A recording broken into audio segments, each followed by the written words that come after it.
Welcome to the Spirituality of Strength Training with your host, Anna Willard.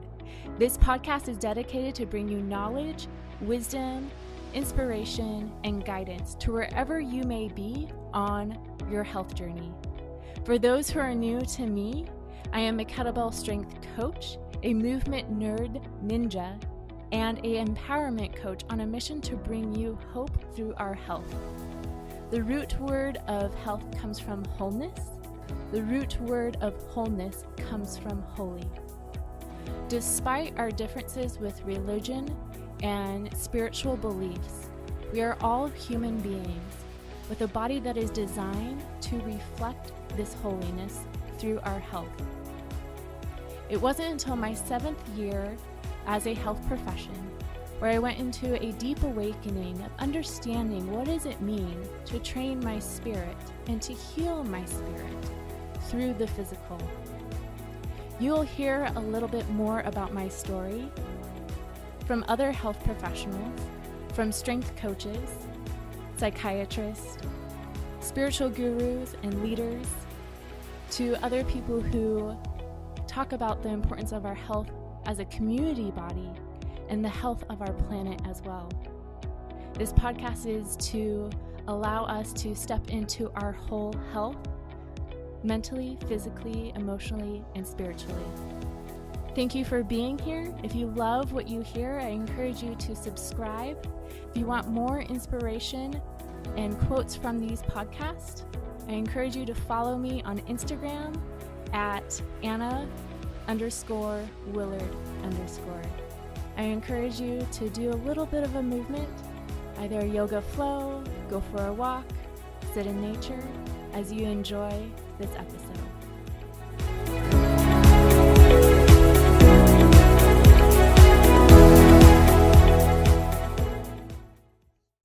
Hello, strong ones. Welcome to the show. This is the final episode of the series Fitness for Forgiveness.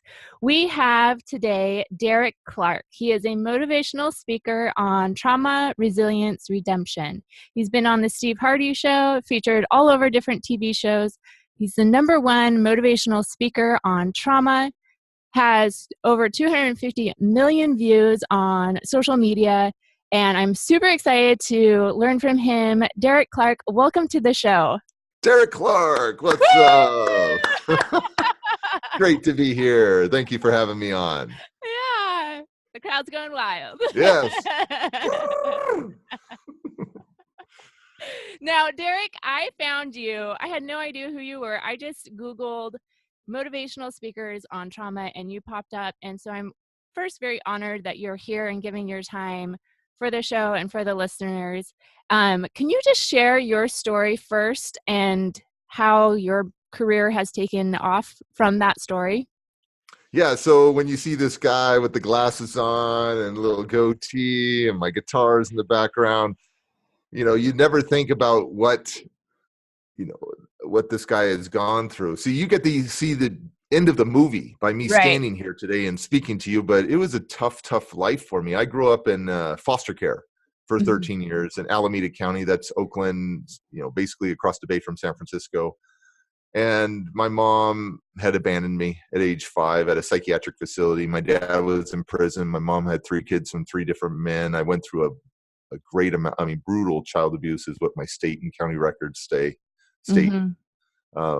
And, when you go to a psych facility, they do a lot of tests on you. And especially as this cute little 5-year-old kid. I don't know what happened to me now, but back then, if I showed you a picture of this cute little 5-year-old kid, you'd be like, oh my gosh.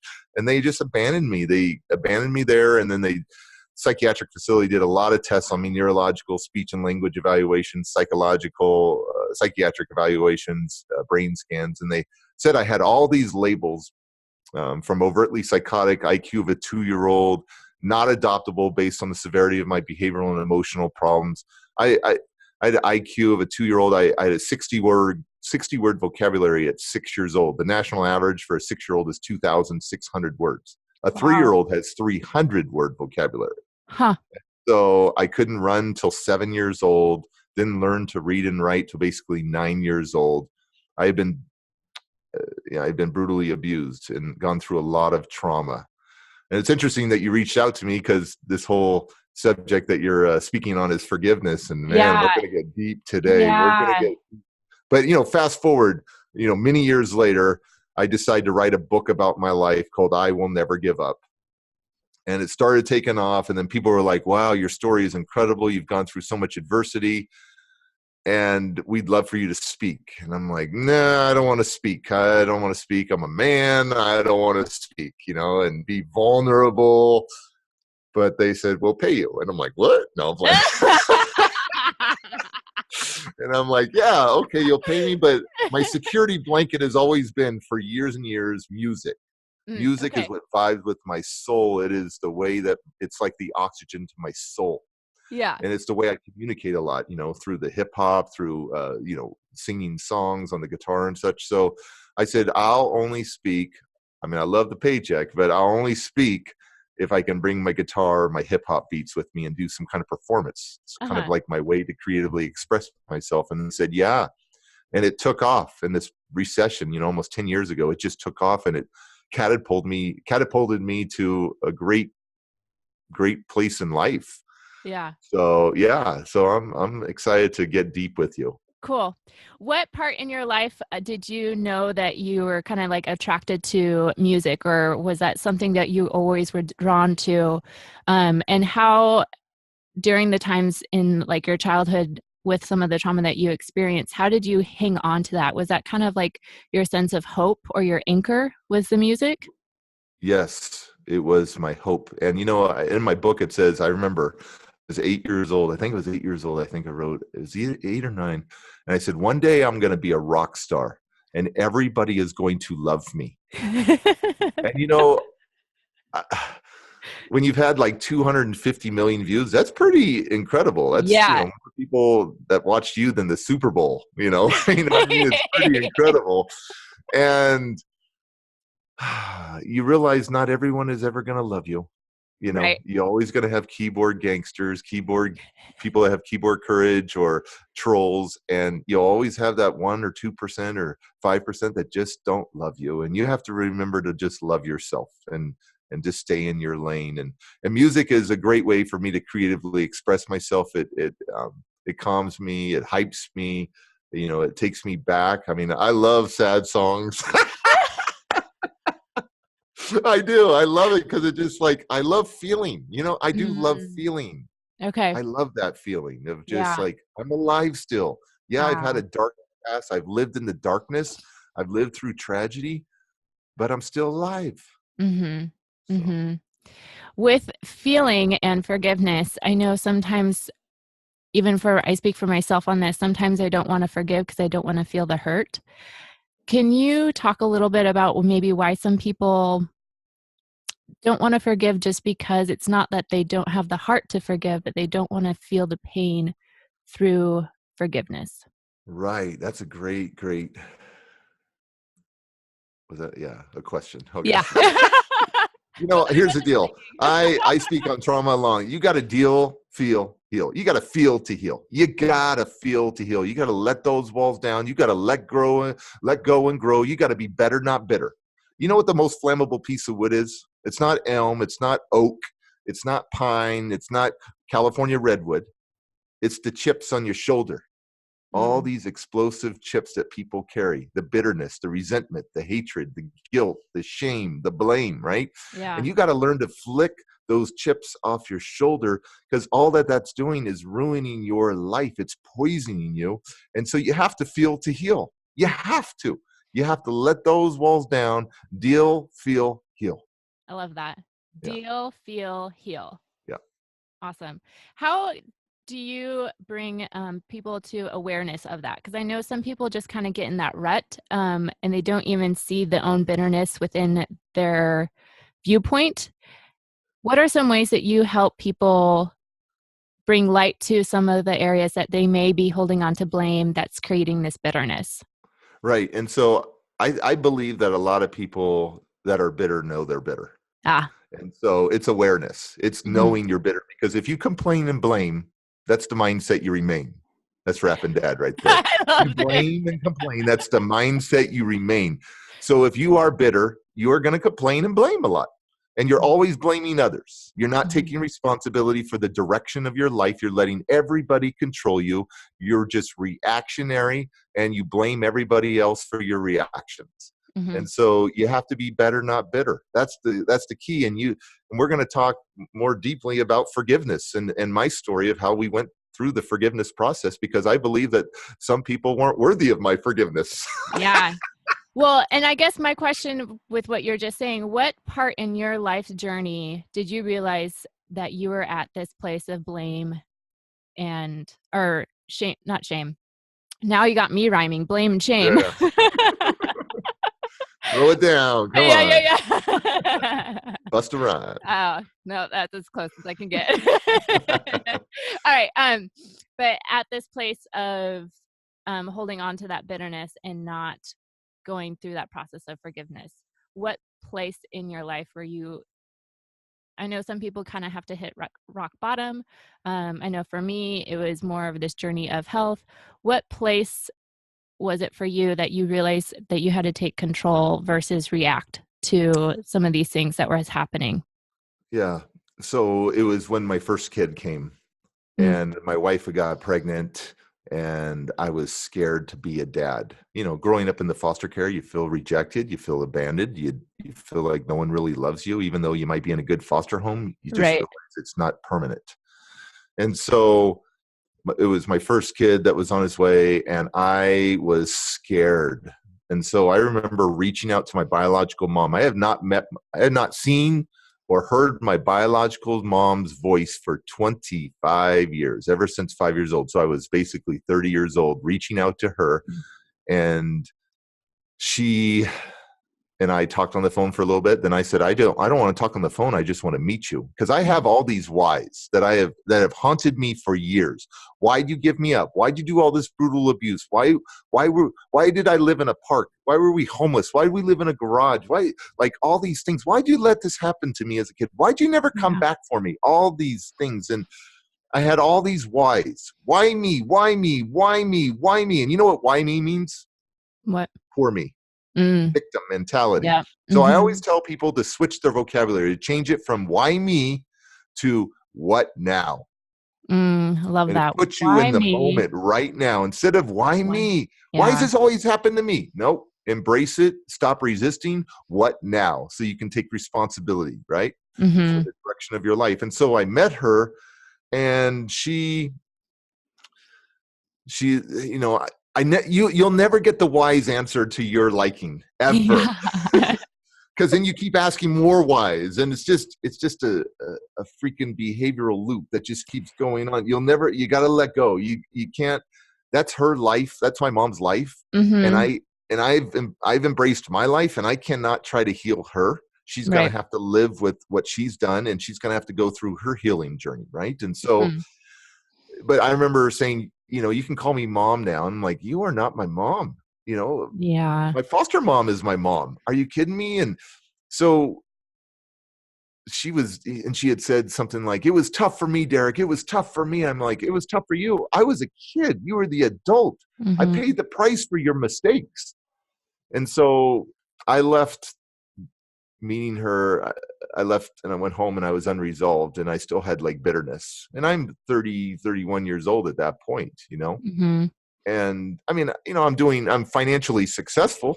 I'm successful in the world's light. I've got nice cars. I got a nice house. I got a nice business. I'm doing well, on the outside, but on the inside, it's killing me that I'm not having closure, that I have all this PTSD too from the trauma. Yeah. And so I flew her back out to California a few times to try to build a relationship. And what you find out is when you try to build this relationship, you're always in the past. Always. And you can never change the past. You can never. It's just part of your quest. It's part of your journey. You can never. All you can do is change right now. And that's it.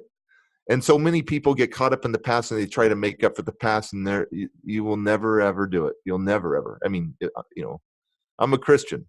God didn't have the power to go change Jesus' past. He turned the tragedy into triumph. You know Yeah. what I'm saying? Mm-hmm. And so you have to learn to, I love that quote by Dr. Wayne Dyer. It says, when you change the way you look at things, the things you look at change. So the way I Mm-hmm. changed, I looked at my life was a curse. Poor me, why me, pitiful me. It was a curse. And then one day I had this epiphany that it's not a curse. It's a great blessing that I wasn't put back into my biological parents' home with Mm-hmm. all the abuse. It's a great blessing that I found a great woman in my life. It's a great blessing that I have a foster family that I consider my mom and dad, Mm-hmm. and then so changing my mindset from, well, I'm from California. So most marriages end up in divorce, it seems like, right? So I call it divorcing your story. So I learned to Ah, divorce my story from victim to victor. I love this. So I divorced my story and I changed my mindset and I realized that I am not a victim. I am mentally tough. Mental toughness right Mm-hmm. here. Mental toughness. I have survived so much. My mom was sexually abused by men in her past. She had been raped. Yeah. And we're going to get deep here. Mm-hmm. And when she told this man, my father, that I'm pregnant with your kid, he says, you better go get an abortion. If you don't get an abortion, I'll kill the kid myself.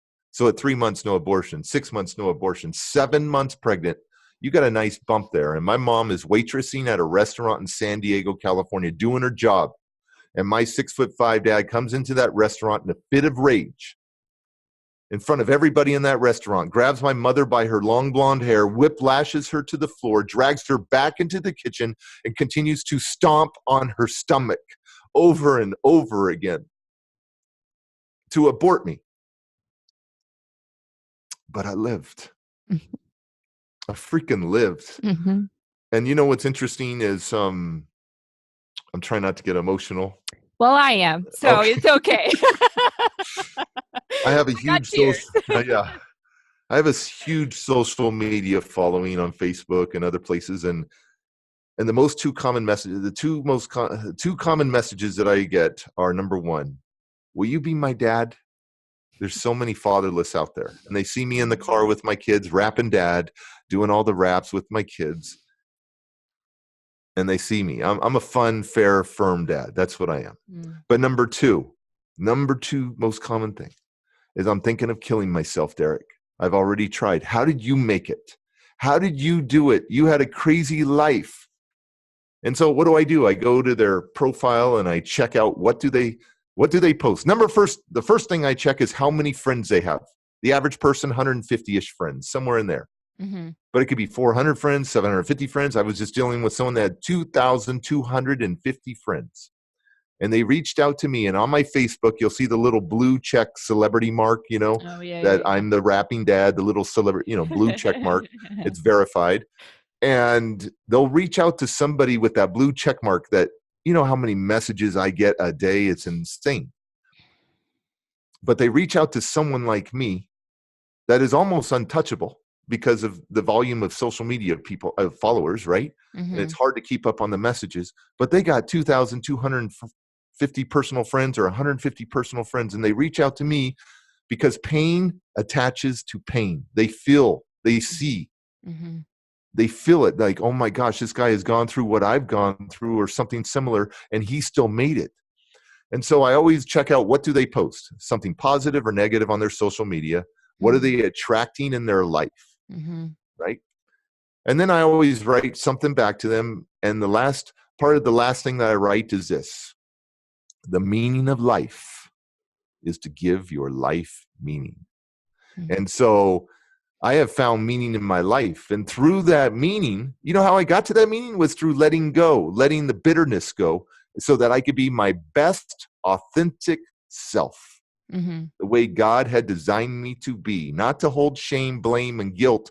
God doesn't want you to do that. I don't know if I'm supposed to talk about God on this, but I'm just letting you know No, my that's faith. great. Yeah, That God doesn't want us to be held down. There is so much potential in us, and we hold ourselves down by saying we're not worthy enough, we're not pretty enough, we're not skinny enough, we're not tall enough, we only have one toe, one this, one that, right? And the fact is that you are perfect the way you are if you are your true authentic self. And And that's do the that. key, is to be your Yeah. best. Yeah. I don't think we hear that enough in our society. With that, since you got on the God topic, I asked this question to another guest on the show during this episode of Fitness for Forgiveness. And my question is there ever a point where you feel like you need to forgive God for the story that he gave you? Yeah, that is interesting because you probably didn't know it. I've written 7 books, and one of my books is called I Will Never Give Up on God Again.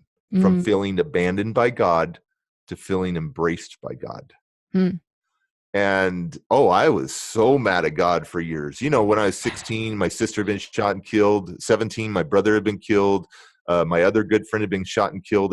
I had 3 deaths within a year of my life ugh, at 16 and 17. And, just on top of all the other trauma and foster care and stuff, now I got death all around me. And so I was mad at God that he took away people. And this is the story he gave me, and nobody cares, and he doesn't care. And I got to tell you, that followed me into my early 30s, where I mhm, hated God.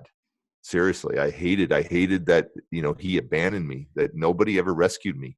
And I grew up in this Christian home where you pray all the time, to pray for what you want. And guess what I would pray for? To go home. hmm, To abuse, basically, because that was my mom and dad. And when you grow up in an abusive environment, that's just the way it is. You just take it. That's how you get your attention. Excuse me. That's how you get your attention, all this stuff. And so I just wanted to go back home, and I felt like he abandoned me, and then all these people were dying around me. And so my life changed through this huge spiritual epiphany. And I realized that God had never abandoned me. I abandoned him, hmm. and So that with, he had go ahead. led me. And, but here's the thing, growing up in churches and such, we're taught to forgive others. Right. Okay. Forgive others, turn the cheek, all this stuff. And that's great. Mm-hmm. That is great. You should do that. But a lot of these churches and organizations do not teach this, which is so important. They don't teach this. Forgive yourself. Mm-hmm. Forgive yourself. And so we forgive others, but we don't forgive ourselves. Mm-hmm. And that's what I learned. One of the key strategies to the success of my life was through letting go, was to forgive myself for all the mistakes that I've made, for all the people that I may have hurt, and let go, and be able to say, okay, through these moments, this quest in my life, this journey, I've learned some very valuable lessons, and I've got to turn this mess into a message, Mm-hmm. this test into a testimony, this fear into faith, right? Mm-hmm. And so that's one of my big strategies, is to forgive myself, so I don't carry the blame, the shame, the guilt, the bitterness. You just forgive yourself. I speak at youth detention centers and prisons, right? Mm-hmm. So juvie prisons, and I'm always telling them, you got to forgive yourself. Don't let this one mistake define you or confine you. Mm. Let it refine you. Mm-hmm. Mm-hmm. So, Do you think one of the biggest challenges with forgiveness is the fact people want justice? yes. And I think that's a pretty normal thing. We want someone to pay for Yeah. what they did to us. Uh-huh. I think it is. I mean, but what I want, when I wrote my first book, I didn't mention names or anything about my biological mom and stepdad and dad, right? Because the revenge. Well, they did something bad to me, Yeah. and you know what? I realized that I'm not in it for the revenge. I'm in it to share my voice and my story. The revenge is my success. And that they have to live with my book doing well, and live with, my biological mom sent me a letter a couple years ago. She goes, "Oh, wow, I saw you on TV sharing your story. You did good. Thank you." And Mm-hmm. so, to me, that's great justice, is to see, wow, what you did to me did not hold me down. Yeah. And here's the thing.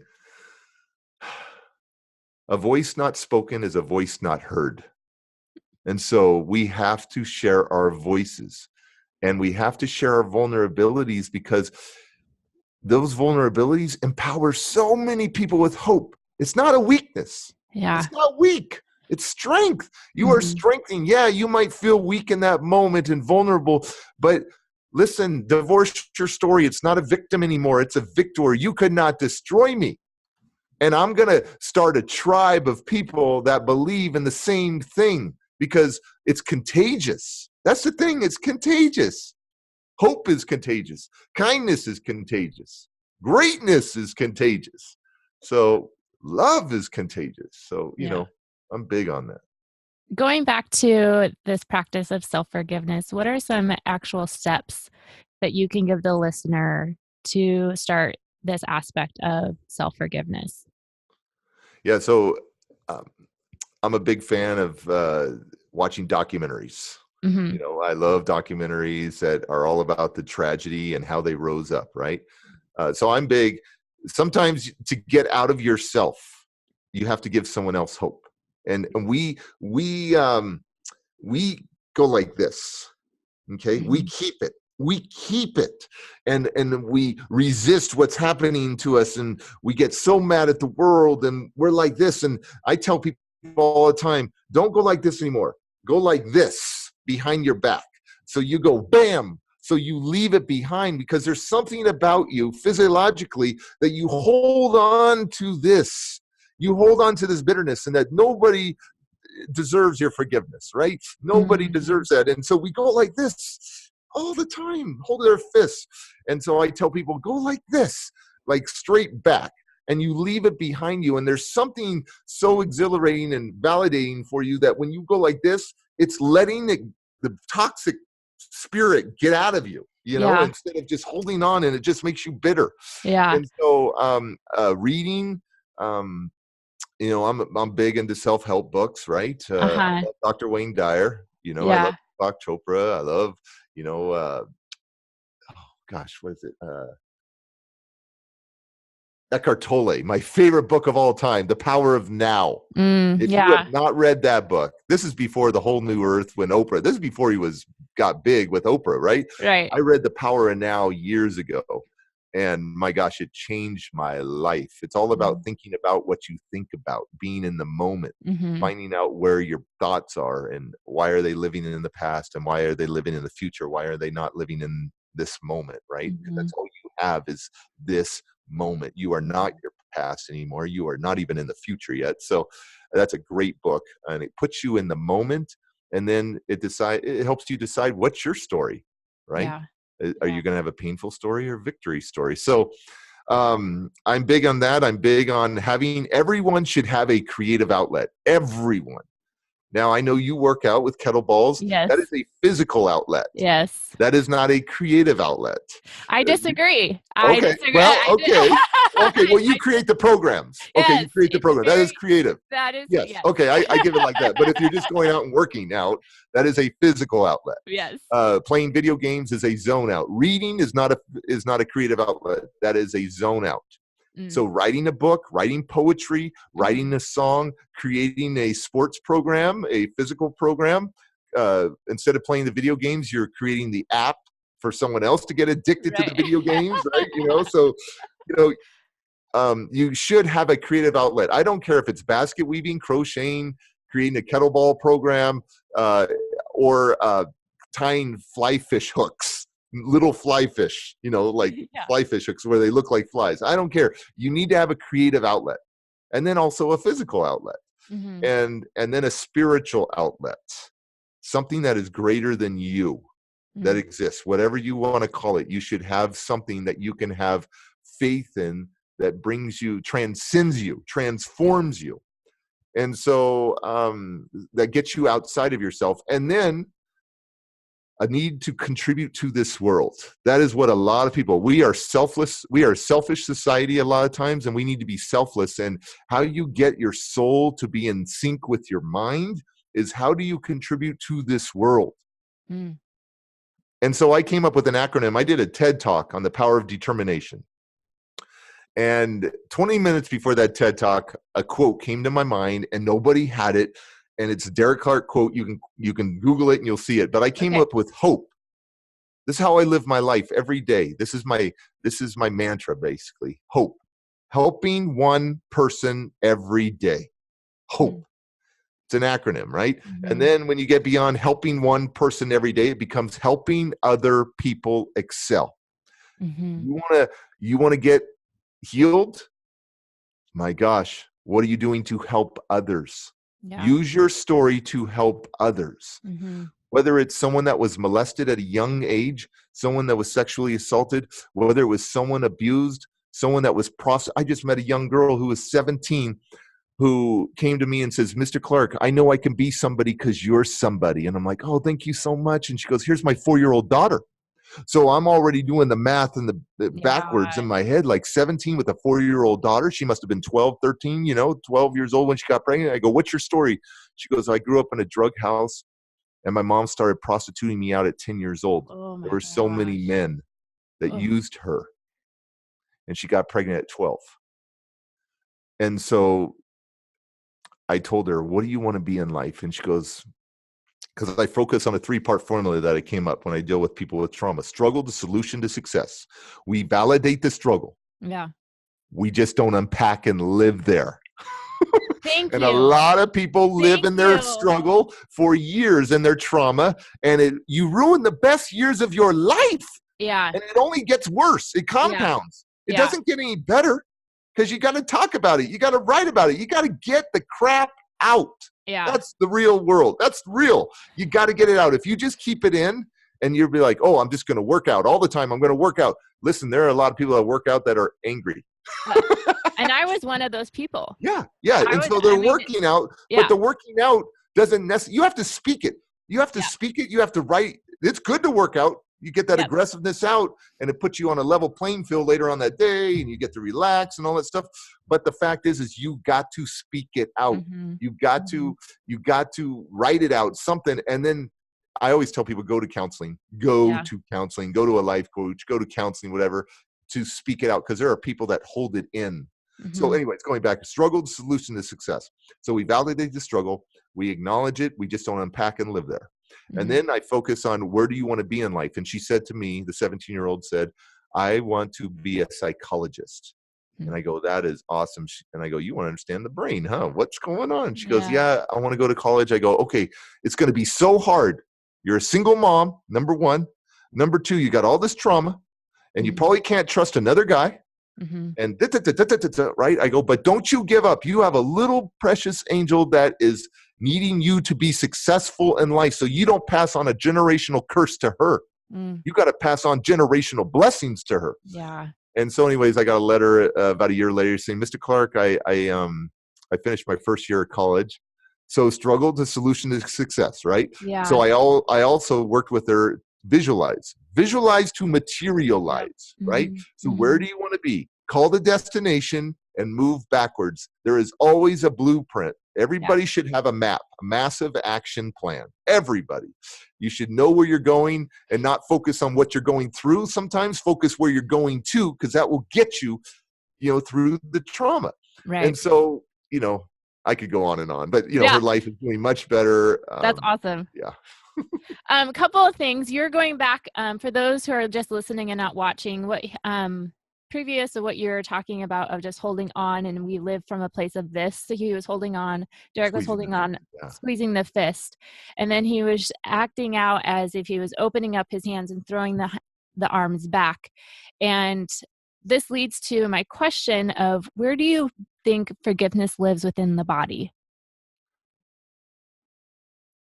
Well, I believe that bitterness lives throughout the body. Mm-hmm. And we know that bitterness and resentment weaken the immune system. Mm-hmm. It's very stressful to be bitter. Yeah. It is. And so I believe forgiveness lives through every cell of your body too. Mm-hmm. And here, let me make an analogy here that I came up with a while ago. When you die, everybody's going to say R.I.P. Rest in peace. Rest in paradise. It's pretty guaranteed that somebody's going to say that. Mm-hmm. But no one ever says this. L.I.P. Live in peace. Yeah. We're all thinking peace is going to come when we die. Well, I hope you rest in peace. I hope you. My gosh, I don't even know what's. I want to live in peace. L.I.P. I want to live in peace so that that's where I know I'm really alive, I Mm-hmm. mean, and so I want to live in peace now. And I had somebody in Nebraska come to me after my event, and she was 56 years old, I believe. And she came up to me and she goes, I'm 56 years old. And I'm, she goes, how do you get rid of the bitterness? I have passed the bitterness on to my own children. And she's Mm-hmm. crying as she's telling me this. Mm-hmm. And that made me think, wow, she wasted the best years of her life, her younger years, right? I mean, every year is great that you're alive, but the younger years when you're more agile and strong and all that stuff, right? And she spent many years of her life bitter, and she passed it on to her kids, and she's stuck. And it's very, very sad, because we need to realize that if we live in peace, it is contagious, that we're going to pass that on to our kids. Most of my audiences, and I do 60, 65 events a year or so from Australia to Canada, throughout the United States. And most of my audiences know more about my life than my own 4 children. And that's the thing, on purpose, because I did not want to pass on the pain that Daddy went through to my kids. Because what do kids want to do? Kids want to take care of and please their parents. Yeah. And at a young age, especially. And I just didn't want them. I wanted them to grow up with no worries, no stress, that Daddy's all right. And a lot of parents pass on their crap to their kids. And we have generational trauma. With that said, I know, for those who are watching, you can see how I'm getting very emotional, because I feel like this touches a place of where I'm at with my life, with my family. And I love them dearly.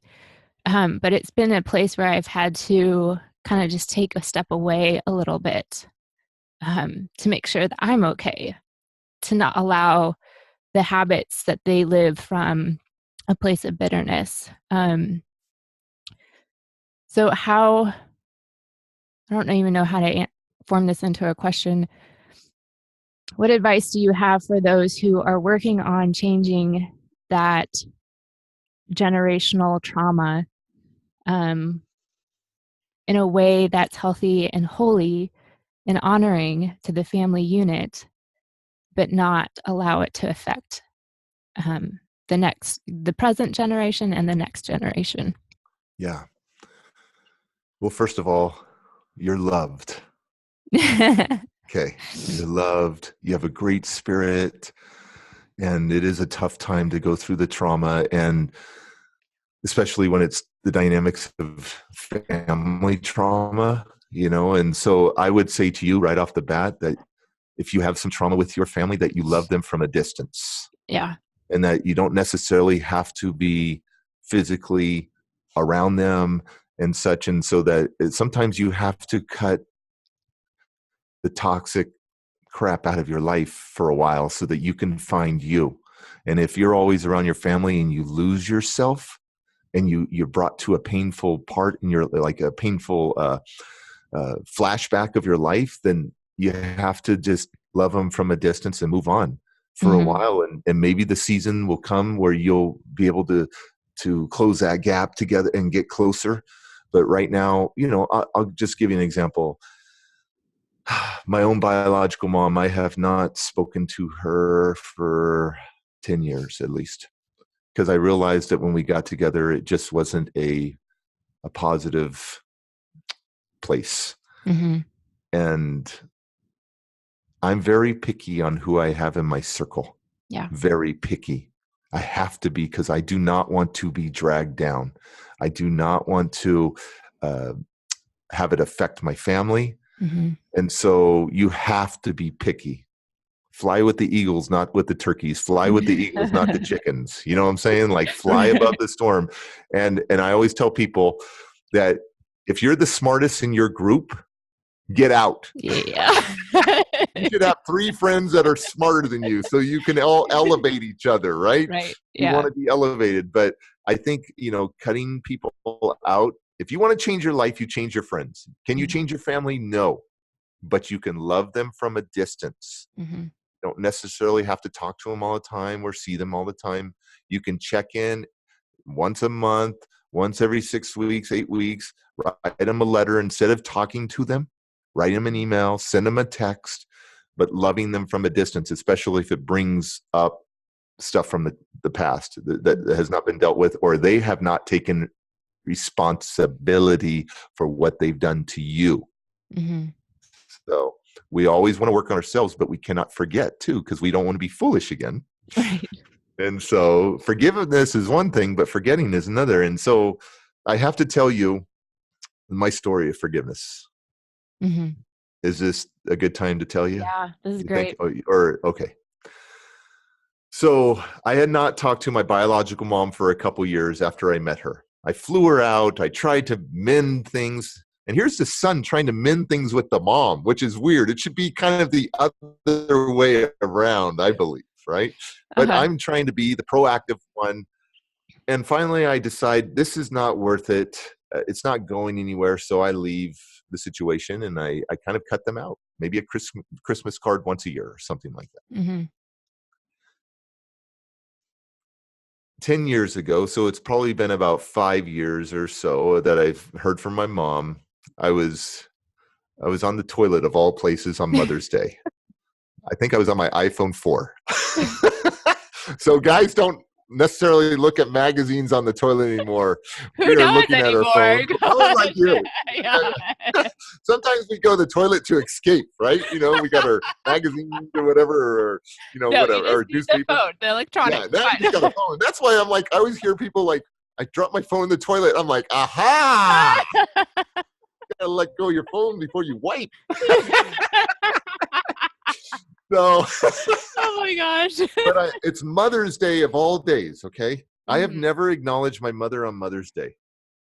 Mother's Day is the day that my sister was shot and killed. She died on Mother's Day, and so I hear this voice in the morning on Mother's Day on the toilet of all places saying, "You need to call your mom." And I'm like, no, I will never call my mom on Mother's Day. Are you kidding me? And you need to call your mom. It was a distinct voice, loud.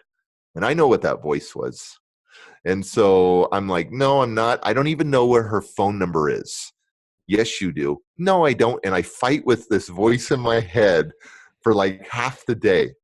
I'm not doing it. Are you kidding me? I am not going to call her. You need to forgive her. No, I'm not going to call her. I am not going to forgive her. She is not worthy of my forgiveness. Not worthy of my forgiveness, what she's done to me. She's never said, I'm sorry. She's never taken responsibility. She passed on the buck. Well, Derek, it was tough for me. So, I'm not calling her. 6:00 that evening, Mother's Day, I find her phone number and I call her. Now, I have not spoken to her for a number of years. And I said, hi, this is Derek. And she goes, oh my gosh, my little baby boy. And I said, no, don't go there. Listen, you need to listen to me. Don't say anything. And I said, I forgive you. I forgive you for never coming back for me. I forgive you for burning me, for trying to drown me in the I forgive you for, like all these things that you did. I forgive you for never calling me. I forgive you for, abandoning me. And I'm just bawling. I'm just bawling. And, after I was done, I could see that I could hear she was crying. And she said to me right after I was done, she said, Eric, I am so sorry that I chose a man over my own son. And I will live with this for the rest of my life. Like I will take this to my bed, my deathbed. And I said to her, that's what I needed to hear. And I said, you can have a clean slate with me. And you can go through life knowing that I will not hold any resentment towards you or bitterness towards you. And you can go through life having a whole new slate. And I hung up that phone. And I've never talked to her again. and I'm at peace. I don't even need her in my life. I lived most of my life without her. Mm-hmm. That's the truth. I already got a family. I got a wife. I got 4 kids. I created something that she doesn't have. Mm-hmm. She couldn't destroy me. And so, you know what, that when I finally forgave her, it was the last piece of metal protecting my heart, the armor protecting my heart, that I finally took it off and I became my most authentic, best, loving, likable self.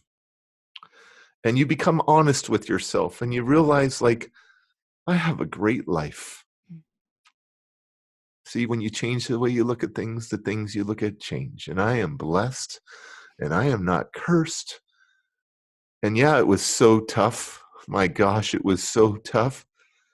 But my season came at 37 years old for forgiveness. And your season might come if you're listening at 18, at 25, at 35, at 45, at 56 years old, at 65 years old, at 78 years old. But if you're open to it, that season will come. And guess what? When that season comes, you will grow beyond anything that you've ever gone through. Like, your spirit will grow. You will have so much peace. You will look at life so differently without bitterness. You will look at life like, I forgive them. Even when, like, all these people say bad stuff about me online, that they hate my family, they hate my kids, they hate that I rap, they say the most vile things to me. But then there's like 98% people that love my videos, and they feed me and they fuel me. And you realize that those people that say such nasty things about you, it's just a reflection of their life. And you have to just stay in your lane. Just stay in your lane, and you just forgive them. And you just like, wow, I feel sad for them. Mm-hmm. That's sad that their season has not come yet. Mm-hmm. And I hope they don't pass that bitterness on to when they have kids, or if they have kids right now. I hope that their kids aren't being raised the way that you're portraying yourself out there. Mm-hmm. But you have to stay in your lane, and you have to forgive, and you can't forget. I mean, it's just, you can never forget. I mean, people say forgive and forget. It will never happen. Yeah. It's like it stained your brain and stained your heart, stained your soul. It scarred it, not stained, but scarred it. Mm-hmm. And so, but it's a reminder of how you can turn that wound into wisdom. Mm-hmm. And if you're going through a hard time right now, ladies and gentlemen, let me tell you, if you are open to letting the bitterness go, remember this: your current situation is not your final destination.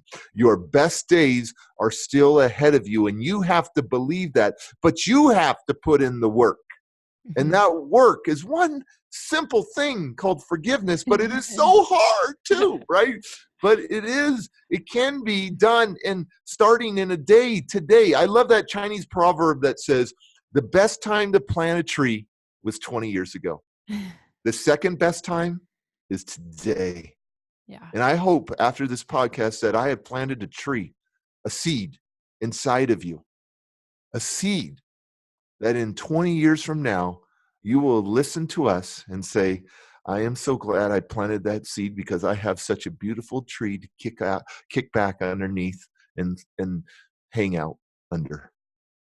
Mm-hmm. It's the tree. It's the seed. You keep planting those seeds. And then when you plant those seeds, it's contagious. When you plant an apple tree, what comes out? More apples with tons more seeds, right? Yeah. So you plant that seed, ladies and gentlemen, and you are going to see major fruit from your effort. But that fruit doesn't come the first day. It's a struggle. It's a struggle. And you're going to have flashbacks. And before I tell you, well, here's what helped me tremendously. Yeah. Because everybody has flashbacks. And we all have PTSD. I mean, so many people have PTSD that haven't been diagnosed, Mm-hmm. but it is true. It's post, Yeah. from all the trauma that's been done to them. And so I went through a therapy in my 30s called EMDR, eye movement desensitization processing. It has a 74% success rate with veterans with PTSD at Kaiser Hospital. And it healed my life. It helped me so much, not only forgiving, but it healed my soul, because I was burned with hot water as a kid where all my skin would come off.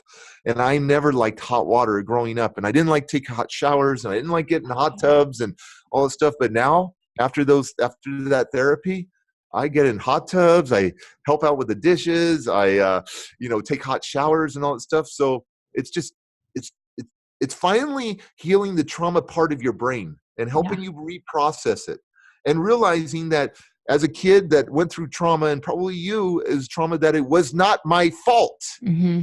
It was my parents or whoever the violator perpetrator was. It was them out of control. I was in survival mode as a kid. Yeah. I didn't know any better. And as a kid, you don't know how to process things. I mean, the human brain doesn't even fully develop to 25 years old. Yeah. And so as a kid, so you get stuck. And what trauma does is it alters your brain. Mm-hmm. And you're in survival mode, fight or flight mode. And so Mm-hmm. when I'm 18 years old, I might emotionally be 14 because you get stuck. Yeah. And so EMDR helps you go back into that trauma part of your brain, reprocess it, and realize it was never your fault. So you can let go of the shame, blame, and guilt. And you do a few sessions of that, and my gosh, for me, it changed my life. So I highly recommend that. How is that over? Did you ever seek a counselor for any of the trauma? Yeah. Absolutely. You're talking to a guy that has gone through so much counseling. I went through psychiatric counseling from ages 6 to 13, twice a week. Wow.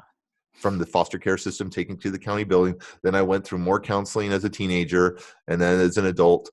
And that was great because you're speaking about it, you're talking about it, they're helping you process things and how to react better and all that stuff.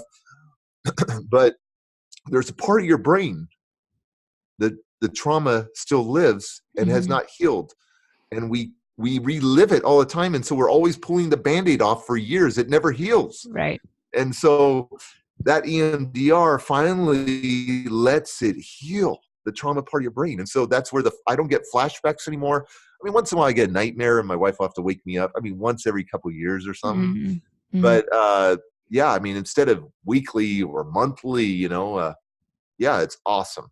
It's finally living in peace. Cool. What part of forgiveness plays into that with the daily practice? I mean, you mentioned how you have the haters on social media, Right. yet that doesn't bother you. How has forgiveness allowed you to kind of brush those comments off and not allow it to sting or scar your heart again? Right. Or relive it, or Right. react angrily and Yes. violent, all that stuff. Right. So, I just adopted the mantra that I just want to be in peace. That, I mean, really, that's what I strive for, is in peace. Even when I get in arguments with my wife or something like that, right? Everyone gets in arguments, and I'm like, this is not a battle I want to face. This is not worth this is not the battle I want. This is not what I want to go. I want to be in peace. I've lived a lot of my life in contention and hatred and bitterness. And when you go through the foster care system, you know what I'm talking about. It's this really, really sad situation. And you realize that nothing good ever came from that bitterness, that anger. You know what anger is? One letter away from danger. Ooh. Thank you. One letter away from danger. So anger, danger, right? So be better, not bitter. And so I am always, and I fly about 125,000 miles a year on airplanes. And so you deal with people that are upset traveling. Traveling is not a fun experience anymore. No. People get pissed off. People have been drinking. People get upset. They got to turn their phones off and, on the airplanes. And you see a lot of crap on airplanes. And people have made digs at me too. Like I pulled my luggage out one time and this guy got it all up in my aisle and called me an a-hole and all this stuff. And I go, wow, you must be having a really hard day right now. And I didn't take it in. But if you had met the 18-year-old Derek, it would have been on in that airplane. Like he would have flown. You know what I'm saying? But it's like, hey, I just want to be in peace. And I think when you have that massive action plan, that map, right? And you are choosing and designing your life the way you want to, that no longer are you going to react to life, that you're going to choose the way you respond. It puts everything in more perspective, because how you respond to a situation will determine your success in life. Mm. And so responding angrily, violently, bitter, yelling, cussing, and all that stuff, what does that do? Nothing. And it steals your peace and it steals your joy. So I have a design that I've created in my life that I want joy and I want peace in my life. And when you adopt that, things just don't bug you as much anymore. Do things bug me? Yeah. But then I breathe through my nose, hold it for 8 seconds, let it out. Yeah. I count backwards. People say count forwards. Count to 10, you'll feel better, to be honest. It does not work. For me, it didn't work. So you try to count to 20. You try to count to 20. To 100. It does not freaking work for me. And so what I learned is that the brain works really well in forward mode. Like 1, 2, 3, 4, 5, A, B, C, D, E, F, G, all that stuff. So I learned with my own brain that if I count backwards from like 736, you'll never get to 600, but 736, 735, it's slow. It's slower. So you have to think more. Okay. Right. Yeah. And it calms you down. And then number 2, if I'm good at counting, then I do the alphabet backwards. Yeah. Z, X, Y, T, W, I don't know, whatever, right? You have to think. Right. And when you're thinking like that, you are not thinking about anything else. You're actually using a different part of your brain. Right. That doesn't make you even think about trauma, doesn't make you think about resentment, anger. You're thinking, what is the next letter or what's the next number? And then breathing, I'll just give you a little life hack here for me. So I might take things extreme, but breathing didn't really help me. So they say 3 times, breathe in 8 seconds through your nose, let it out through your mouth. And I did that like 5, 6 times. It doesn't help me. So what I do is I do breathe 3 times. And then the 4th time, I breathe in and I hold it and I hold it and I hold it until I'm about to die. And then I let it out. And what's the first thing I'm thinking about? Air. Yeah. I need to get air back in, right? So you've held it for like 45 seconds to a minute. You're not thinking about anybody else or who pissed you off. All you're thinking about is I need air back in. And then there's something about all that air going back in, all the oxygen kind of makes you a little lightheaded, but it brings clarity back and balance. For me, it works, Yeah. So you almost have to die to live again. It's interesting that you bring that concept up of like holding your breath, because there's a breathing ladder, and if you're not familiar with that, it's so with training with kettlebells, the ladder is like you're progressing up with reps, and you do a single arm swing on each side for 2 reps, and then you breathe for 4. But you're taking those, so you're going from like a very anaerobic exercise to deep yoga breathing, basically.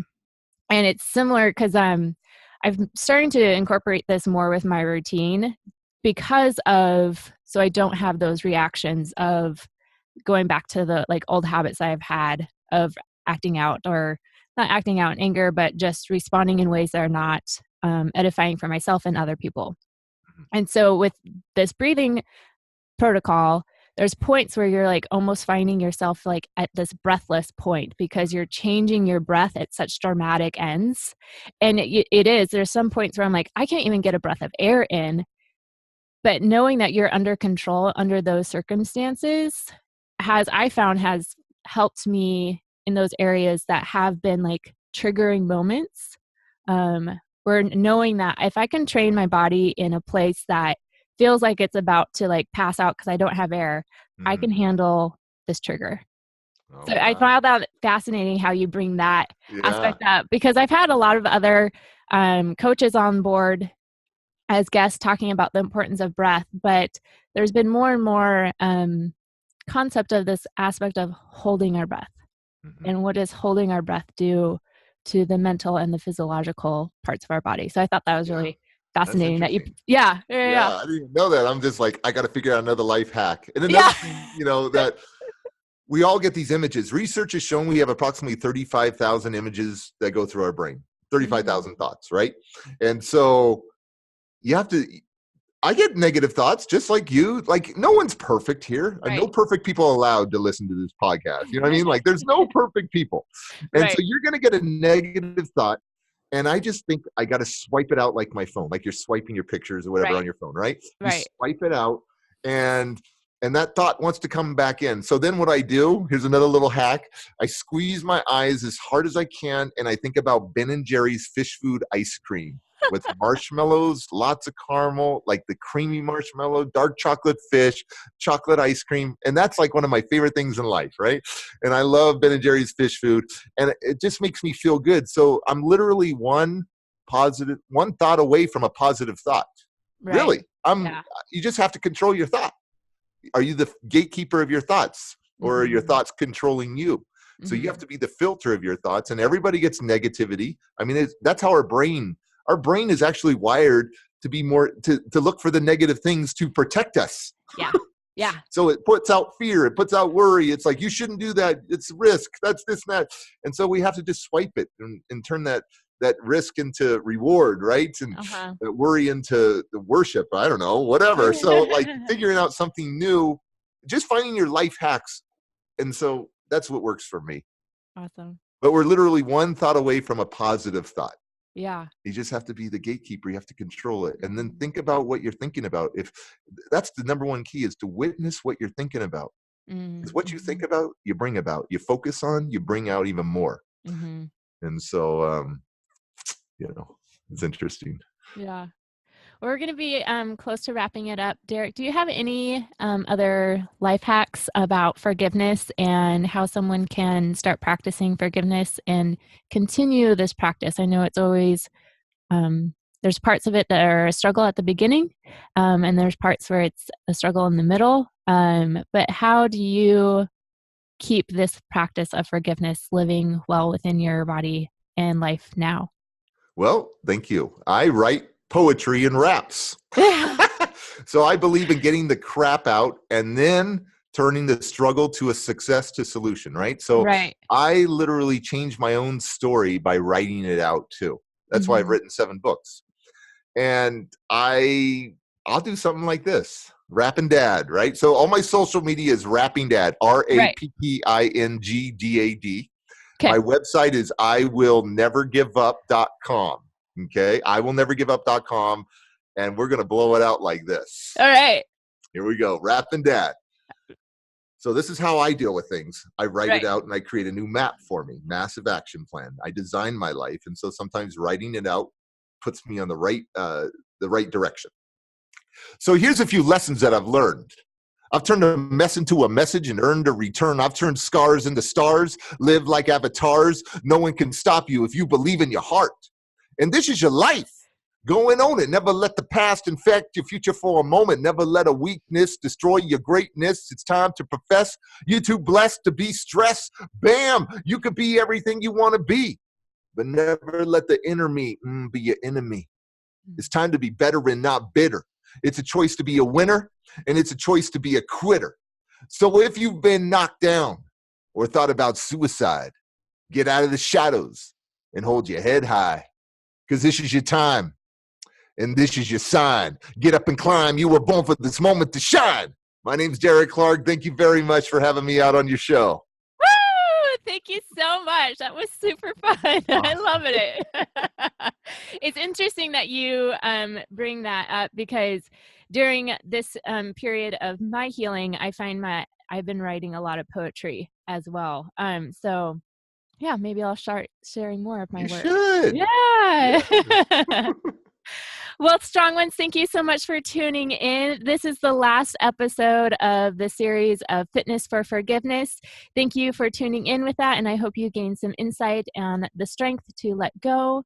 Blessings on your journey wherever you may be. If you enjoyed this show, make sure you share your love with the 5 stars and give it a comment.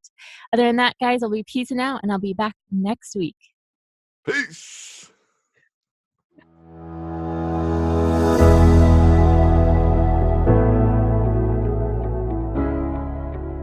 Hey, Strong Ones, thank you so much for tuning in. You have heard so much about my spiritual and strength journey, and we have had amazing guest on this show, and I would love to hear from you. I would love to hear your ideas, topics that you may think would be good for the show, or even if you know someone who should be on the show, I would love to hear from you.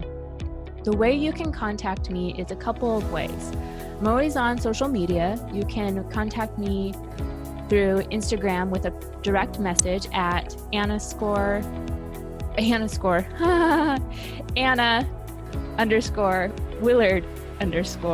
or Facebook, Anna Willard, business name, Anna Willard /IronWillTrain. Third way is to simply sign up for my newsletter that I send out weekly. Reply to one of those, and I would love to hear from you on ideas that should be on the show or concepts. If you want more of the science base, more of the spiritual base, or if you know, again, someone who should be on the show, please let me know. I would love to hear from you and wherever you may be on your strength journey. So I look forward to connecting with you. Other than that, guys, stay tuned for the next episode. Blessings on your journey. I am peacing out.